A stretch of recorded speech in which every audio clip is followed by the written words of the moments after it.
Materialize. This is a thing we're working on over at the company Materialize, and it's a platform database, if you will, but a platform for changing data, working with data that are continually changing. And the gist of the talk is to walk through how we argue, contend that you can totally use something like SQL.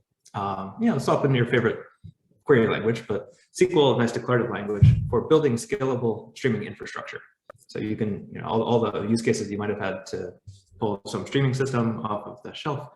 We're going to try to claim that you can get there just by running some SQL stuff. And I'll talk you through the parts of it, especially if if SQL is not a thing you're into, or potentially streaming systems. We're going to talk through each of those things too. All right, the structure of the talk.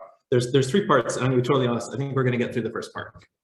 The second part is pretty cool, and it's talking about some work we've got upcoming in Materialize to make it more sort of cloud native and scalable in the cloud.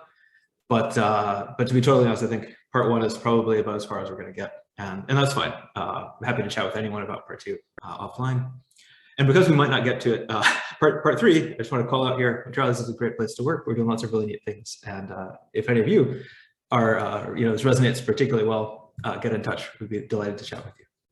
But I'm going to start out with part one, which is essentially a walkthrough of Materialize, and the thesis here, which is that SQL and streams work great together. And we're going to get there not just by bolting the two of them together, but sort of from some first principles to try to see what does a database look like if you built it around continually changing data. All right, so we're going to start. The gist here is that I'm going to claim, I think somewhat boldly, that you can write SQL and make streaming infrastructure out of it.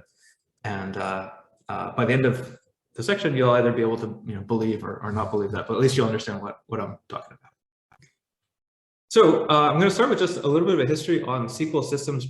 Possibly everyone already knows all this, but I do want to sort of position us relative to other parts. Like there'll be Materialize relative to OLAP style systems, which sort of ClickHouse is. I sort of think of it that way, but I'm probably wrong. So feel free to leap in at any point and say no. But this will put us on the same page at least about relative strengths and weaknesses of different approaches to doing things.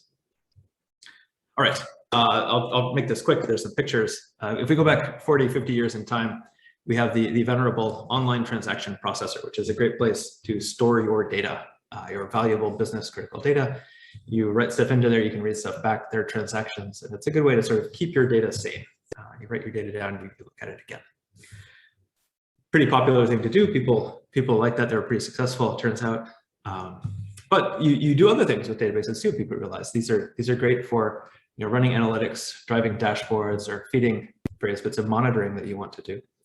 And at the time, what happens is this really heats up the transaction processor.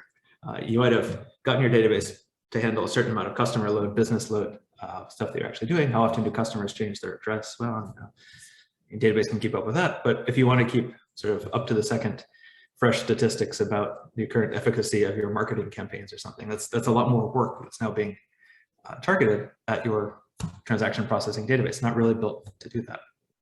So transaction processor heats up, people realize this isn't going to work, we need to do something different. And the approach that folks came up with, which is a great approach, is to realize that these two different types of tasks are fundamentally different, and you might want different techniques for solving them. So they sort of introduced the online analytic processor, where the difference between these two things, so it cools down the transaction processor, not just because it's another computer.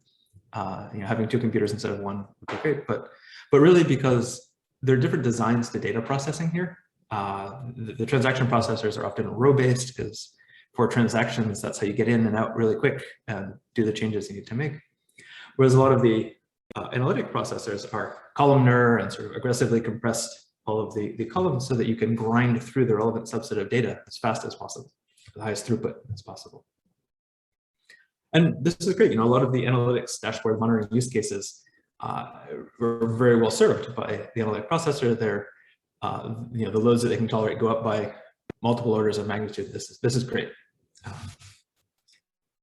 People are asking a lot more questions, it turns out. And actually, that's sort of the problem. Doesn't stop people from being interested in just asking more questions. They just keep asking lots and lots of stuff over and over again. Those dashboards that used to refresh once a minute, trying to refresh faster than that. And it's just lots of work to do here. So although we made things a little faster, we haven't fundamentally changed anything yet. You've gotten a constant factor, big constant factor improvement. But yeah. What we're going to talk about in this talk is a slightly different change you might make. Instead of going from rows to columns, we're going to think about a different sort of pivot where we're going to think of, there's this term, no one uses this, but we had to make up something, the online view maintenance engines. So rather than thinking about transaction processing, analytic processing, we're going to think about building a system that maintains views over data, where the architectural change is not rows versus columns, but is pull versus push in terms of the execution model. So the OLTP engines and the OLAP engines are pull in the sense that they sort of hang out and they wait for you to ask a question. And when you ask a question, they leap into action, and they do a really good job of getting in and out with the answer as quickly as possible. These push-based systems are going to be a little different. At least their primary intent is that you ask questions of them, and they give you answers, of course, but they sort of hang out at that point and say, that answer might change.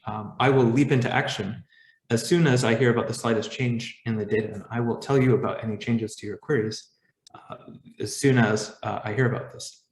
If you want to ask the same question over and over again, you're welcome to. It's going to be exactly the same until I tell you about a change to the answer. So it's a different approach to building sorts of systems that works really well for repeated queries that you want to keep fresh, right? Instead of redoing the work over and over again. You basically set up a contract with the system to say, you will tell me when things change, and the system can do some pretty cool things if that's how you set things up. What's an example of an OLVM style system? One we're going to use is Materialize here. I'm not actually aware of that many others. There's some research prototypes out there, and there's some other systems that are sort of starting to creep in the same direction, but haven't really put a stake in the ground as far as like, we are going to be a SQL database that is optimized for reacting to changes rather than regrinding over the data from scratch. So with that in mind, so this is some context. This is up to the current state of affairs. This is why I'm going to be talking about Materialize, is to try to tell you about this, I think, cool new space in the space of trade-offs, basically, in terms of how you might spend your computer cycles and money.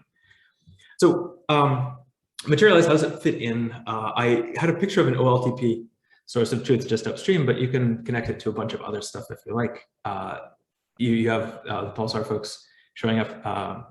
Red Panda is another good example. Kafka is sort of the archetype here, where folks can drop data into a message bus, either from a database into Kafka using something like, say, Debezium, or we can actually pull directly from Postgres replication logs, and having consumed the data, serve up all of the nice analytics dashboards, monitoring use cases, just as if we were a standard database. So if you connected using pSQL or something like that, and just type SQL queries and press enter and get answers. But as you'll be able to see, we're also going to be able to dump stuff back out into Kafka as well, sort of connect end to end with the event-driven architectures that a bunch of people are interested in. Also, I think pretty cool. So with that in mind, what I'd like to do is sort of talk you through some of the look and feel of Materialize. Let's start talking about how Materialize looks using using SQL as a basis for this. And I'm going to try to claim that we can get at a bunch of interesting stream processing idioms just using SQL. So you can just sort of keep your SQL comfort level, such as it is, and get access to a whole bunch of new functionality that you wouldn't have had short of reaching for a custom stream processing toolkit previously. All right, so just to make sure everyone's on the same page about SQL, here's a real quick intro to SQL. So SQL is this structured query language, and the idea is it's ways to talk about data where you can describe various collections of data. Here, tables. Tables have names, they've got fields in them, and there are some relationships between the fields. Here's some sensors, and we've got some readings, and every reading has a sensor that it refers to. And you can sort of see there's some other random fields that I put in there to make the queries interesting.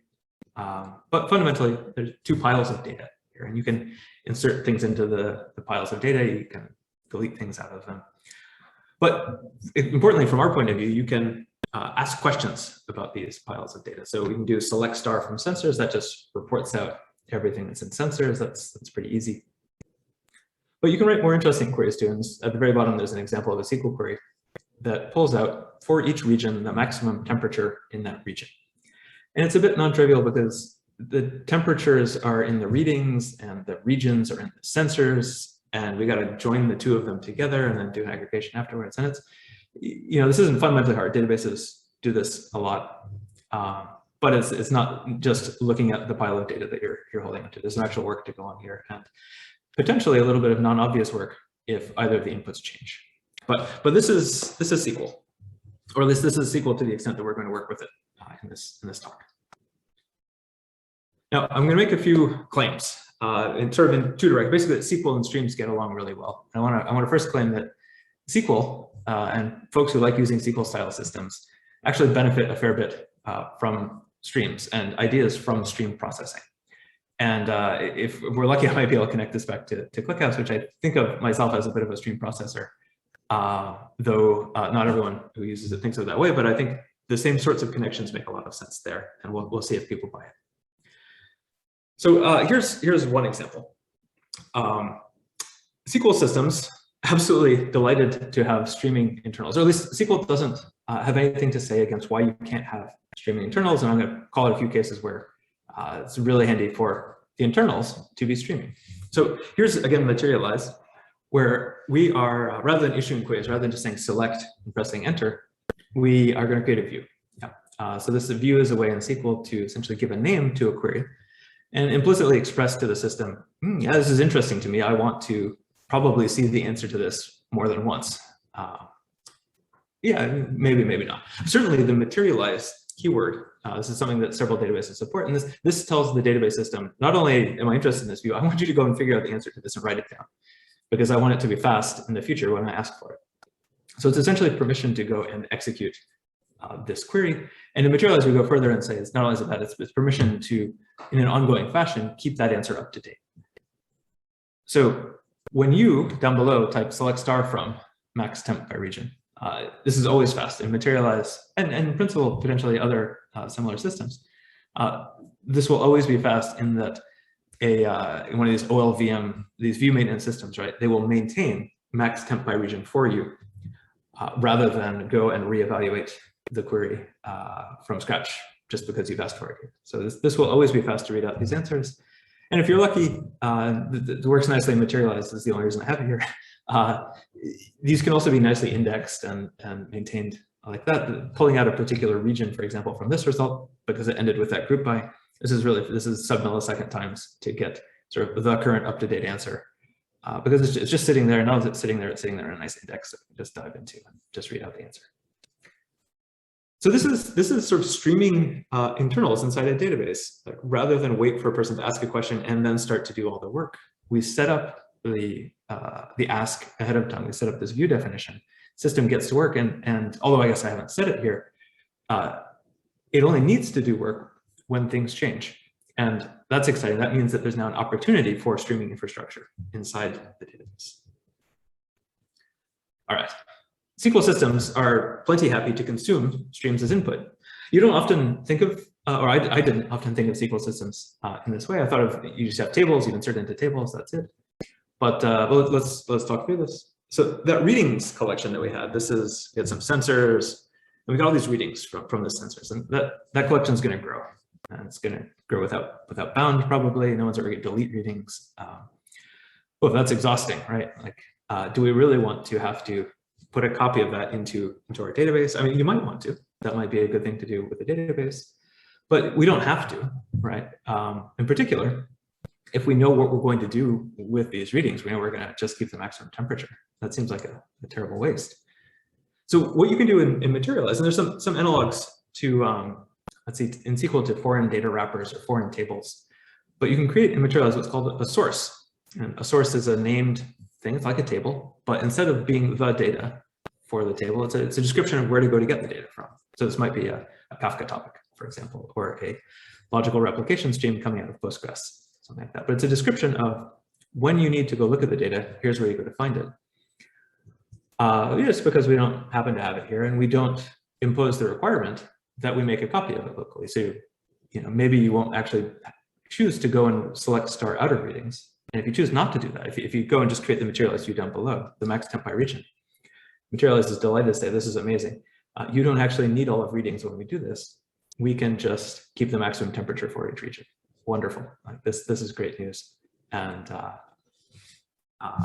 that this is a really nice connection between streamed, or sort of externally managed and then presented sources of data that make a query processor much more efficient. In this case, we use a lot less memory than if we had to make a second copy of readings. And finally, at least for this point, SQL is totally comfortable with the idea that you might produce streams as outputs. And there's not really a lot to say here, unfortunately.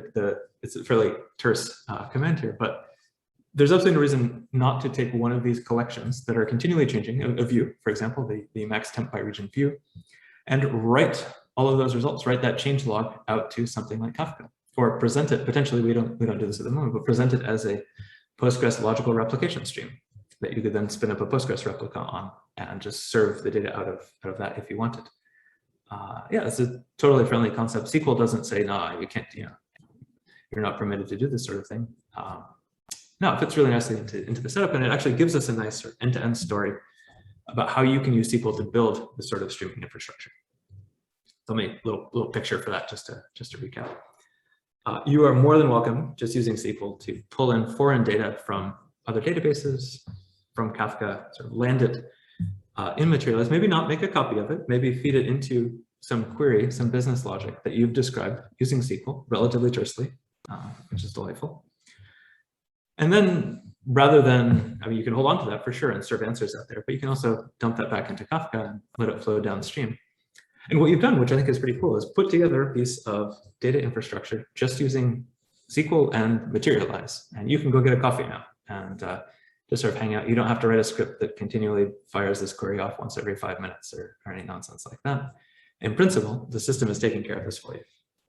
So I think that's a pretty cool way to approach, I say like 95% of data infrastructure problems that are get a copy of some data, look up a thing in some other collection, and then hand the decorated result back out. All right, believe it or don't, but this is the SQL benefits, SQL benefits from streaming stuff. I'm gonna spin it around a little bit and try to do it the other way. I do see that there's some questions. I wonder if I should, let's hold off on them for the moment, because me actually clicking on the Q&A thing to see what the heck's going on is, I have no idea how to do this in Zoom, but I'm going to leave some time for questions at the end for sure. Well, I'll kind of keep track of them for you. Sorry to jump in. Perfect. I'll keep track of them so that you don't have to go through that. You can just answer them. Thank you so much. Folks should definitely ask questions, and I apologize I'm not going to be able to like interrupt right at the moment and answer them, but I'm delighted to field any of these things when we get a free moment. Thank you, folks. All right, the flip side of this, I'm going to say, is that streams and stream processing benefits from SQL. Now, this is, the previous argument was maybe to the people who liked SQL and didn't see what streams could do for them. This is sort of the other direction. This is for people who are familiar with stream processing toolkits, things like, let's say, Flink or K-streams or other sorts of things, who might say, why, I use those things because I need power and ability. And I'm going to claim that you can do a lot of the cool things that you would do with a stream processor just using SQL. Just a little creatively use of SQL, but I'll show you some examples, and then again, you decide whether you like the answer or you don't. So why do people reach for stream processing systems? A classic answer, and one that actually we've already seen in the example, is what if you have unbounded data? What if the data that are flowing in just depend-only data, these readings, grows without bound? You really just can't afford to put this into an actual database, or maybe you could afford, but it's just obviously such a waste that you feel bad doing it. And this is fine. Like SQL doesn't tell you that you have to use tables that make second copies of all of your data. You can absolutely create a foreign data wrapper to your stream. You can present this materialized view, and by being clear about what you're going to do with the data, we can bypass some of the potential issues you would have had if you tried to use a vanilla database, right? You would, potentially keep a second copy of the data. Materialize for sure is bright enough to go and do the pre-aggregation before the data even land in memory, to be honest, which is really nice. So we don't end up storing anything more than the aggregates we need to keep track of to maintain this view correctly as the incoming data change. So that's really handy. If you're worried about unbounded input data, that doesn't have to be a problem. SQL doesn't say that you're in trouble. You just need something that implements SQL a little different, a little bit more stream friendly. Let's do another example. So another reason people look at streaming systems rather than databases is that they want to focus on recent events, right? They want to look at customer events in the past hour rather than customer events in the past year.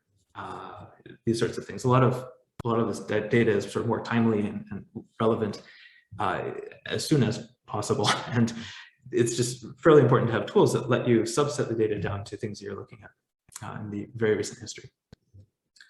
Let's take an example where we want to look at this max temp by region, but I'm going to add a new constraint to it. We only want to look at this aggregation over things that have happened in the past minute, right? Now, ignore the materialize view part for the moment. If we want to type in the SQL query to do that, we would just, we'd add another clause to this where clause. You can sort of see it commented out here. There's this MZ logical timestamp thing that just sort of blur your eyes for the moment and pretend that that's now. So that's the current system type. What the constraint is saying is, yeah, only include those records where when I look at the time associated with them, the time starts before now and 1 minute later is after now. So it's sort of there's a 1 minute window that each record contributes to the result. If you type that select query into something like Postgres with a now there and press enter, you'll see the right results. And if you keep pressing up enter, you'll see the correct results. What's sort of interesting is that even if the data don't change, the answer does change because the time moves forward. And that's a little crazy. However, it doesn't have to be a problem. So Materialize is bright enough to look at this sort of query and say, I see exactly what's going on with the time there. I'm not actually going to re-execute your query every millisecond. That's crazy. What I am going to do is realize that time ms and time ms plus 1 minute are very clear moments where I need to introduce your data at the first one and retract it at the second one. And I'll set that up for you. All right, so what you actually do get is this really nice 1 minute wide millisecond by millisecond sliding window over all these results that only does any work when new events arrive or 1 minute after a new event has arrived when we chuck it and remove some of the data. So it's pretty cool. You didn't actually need to use any new windowing, stream windowing syntax specifying hopping or sliding. It's just a slightly different constraint that you throw into the where clause and the system can figure it out for you. All right, now this next one, this is the hard one, but I think it's really cool. One of the reasons that people like to use stream processing systems is because they want to build an event-driven architecture for some of their data infrastructure, right? If you've got a SQL database, you can sit there and you can type queries and press enter to your heart's content. It's a little trickier to have live data prompt all of these queries, or at least things get a little scarier at that point. So sometimes folks go to streaming infrastructures because they want the arrival of data streams to provoke downstream computation and produce a stream of answers coming out the other end that they can then either land somewhere or serve back out to people. How do you do that in SQL? Turns out, works great in SQL using a cool tool that only makes any sense in one of these OLVM systems in Materialize. And I'll try to explain as we get there, but it's a query that you wouldn't, I think, ever bother to write if you're using a traditional OLAP or OLTP system. So let me talk you through this setup. We're going to try to put together some queries that are going to run our max temp by region, but only for a subset of models, right? If someone shows up and says, I'm query number 7, and I'm interested only in the models sensor A, and someone else shows up with query ID 13 and says, I'm interested in model sensortron or something, I have no idea. But we want to be able to support these sort of queries. We're going to create a new table, and it's going to contain queries by query ID and model text. Right, why do we do that? Well, we do that because there's a really cool SQL thing called a lateral join. And you may or may not know what a lateral join is. I certainly did not when, let's say 3 years ago. Morally, a lateral join is a for loop. It says for each record in queries, produce that record joined with everything that comes back out of the subquery over here, where, and this I think is the interesting part, where the subquery is allowed to reference columns in queries. So you can sort of see this second call out down here. We're actually using queries.model as an additional restriction in our query, and that's going to make sure that we only compute these results. Well, in this case, over those sensors that have exactly the correct model. Now, you could probably imagine how you do this with an actual for loop, right? Like you would, sorry, I set a timer, it just went off in my ear. Where you could do this with an actual for loop, where you actually call SQL queries. That's expensive, that's annoying, you don't want to do that. So SQL allows you to instead say lateral, join here, this is one query that essentially simultaneously comes up with all the answers to all the queries that you've got there. All right. Why would you ever use this? You would not probably use, like if you had a traditional database, or maybe like, an expensive, like slow but efficient OLAP style thing, you might bundle up a whole lot of queries and ship them off. So like 1,000 queries, send them all at the same time, get your answers back.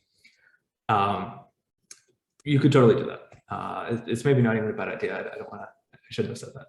What's really cool though is when you think about what happens in one of these view maintenance systems. So let's talk about what happens. So queries is initially empty, right? So the output to this query is empty. There's nothing in queries, there's nothing in the output. As soon as you add something to queries, so if you add a new record, query number 7 with the model of sensor A or something like that, the correct answer to the query changes, and it changes specifically by introducing in its output the correct answers for sensor A as the query model. So by dropping some data into, some data into queries, the result of the materialized view changes by exactly the answers to those queries. And this is true if you add a few more queries in there for different models, they will give you different, the corresponding different answers in the output. All right, what happens now? You just sort of hang out with your queries and queries. As sensors and readings change, the correct answers change also, and you will get a live stream essentially of all of the changes to your queries. So it's not really a query actually so much in this case as it is a subscription. Right? You're essentially subscribing to the answers to the subquery with a particular model associated with the sensor. And you'll get all those changes for as long as your query exists. If you want to unsubscribe to the query, you just delete your entry from the queries table. So I think this is really cool. This is a thing, in some sense, this is like a data-driven prepared statement, right?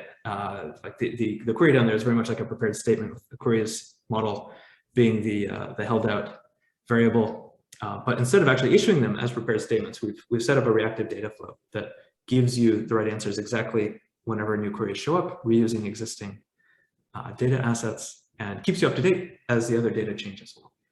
I think that's really cool. So that was the last of my points there, and I'm going to try to like wind down to end cleanly in time. You can see that we weren't going to survive to the second section, but I'm happy to field some questions about it offline. The claim here is that you can write SQL, and depending on the data infrastructure tool that you have, like something like Materialize, you can actually make a really cool streaming infrastructure out of it. It can do things other than just answer SQL questions. It can focus your attention on recent results. It can distill down the data before it even lands in your system, and it can even let you write these data-driven or event-driven architectures for answering questions, which I don't know, all super cool. I am going to totally skip part 2. I apologize. I do want to end by throwing up. There's some really good stuff in here, though. It's really nice. Throwing up the final slide, which just calls out how to get in touch with us if you're interested. Ta-da! Right. I'm going to stop here.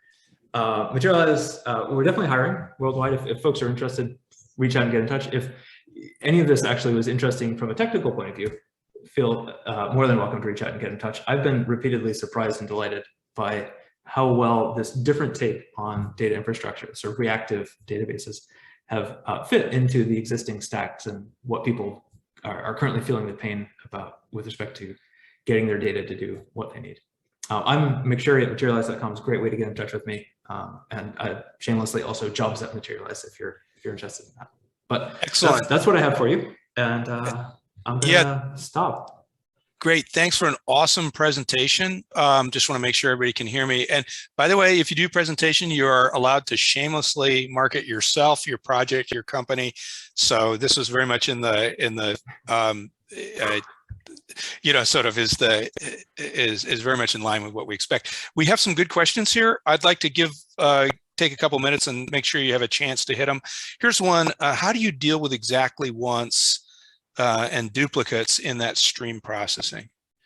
Great. So this is a question. Hopefully I'm not going to misinterpret this, but a classic problem in stream processing is that the underlying media, it's like Kafka, for example, doesn't usually guarantee that it'll only show you of a particular record once. And it might show you multiple times because of failure. Things, it's just hard to be quite sure, especially in a distributed setting. The good answer here, the fortunate thing is that folks have built up an understanding of how to deal with this. You have to do a little bit of integration with your applications to, like, all these messages, for example, are going to have morally the equivalent of sequence numbers. In Kafka, there'll be offsets, and you need to make sure to essentially deduplicate the offsets as you see. Kafka might roll back its cursor. You need to say, no, please go back to where you were. Don't screw up. Many of the change data capture protocols will have this built into them. So Debezium, when it captures data, will have very specific identifiers associated with each of the transactions that it's captured from upstream. And hopefully no one has given you two different transactions with the same identifier, so that it's safe to deduplicate by transaction identifiers. If no one's done this, yeah, things are a bit of a mess. So if the data in Kafka are just piles of text, and hey, maybe someone said cat, dog, and you're like, is that one cat or two cats? I don't know what you meant, right? So you do need a little bit of help usually in terms of a nice clean upstream source of data being crystal clear about what gets presented. And if you have that, it's usually not so bad. You do have to pay attention. But if you don't have that, things are less predictable, let's say. Okay, great answer. Here's one coming in off YouTube. What happens if we add queries after some of the data relevant to those queries has passed by? A great question. Different people have different takes on this. Materialize will give you the correct answer.